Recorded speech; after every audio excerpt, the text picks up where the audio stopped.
What's good boys? Another day, another video. So today is Sunday, August 17, ayan 4 a.m. Mamamalengke na kami. Pupunta kami sa New Public Market or ba yung palengke ng San Fernando para bumili ng weekly goods namin. So yung for the entire week na yung binibili namin. So ayan, bumili kami ng okra, luya, tapos kamatis. Ayan, namimili si Boss Neg na magaganda. So, low-calorie foods ang binibili namin para mapasok siya sa diet namin. Tapos, high in fiber.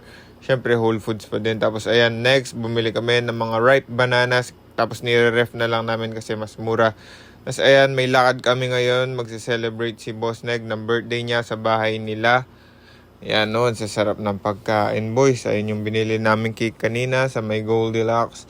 Yan, so simple celebration boys, importante buo ang pamilya.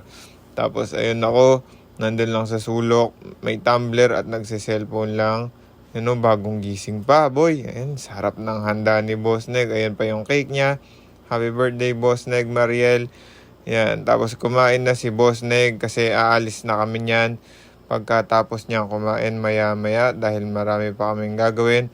Katulad ng pagkumpleto ng steps ko. Kasi nga, 20,000 steps na ako daily boy. And punta kaming mall para doon namin tapusin yung steps. Tapos ayan, daan-daan sa lahat ng bentahan ng pagkain boy. Bentahan ng tinapay. Kahit na anong tinapay or kahit na anong pagkain ng ilapag mo sa akin ngayon boy, hindi ko yan i-crave. Gusto ko lang nakakakita ng tinapay or pagkain, pero hindi ko siya gustong kainin boy.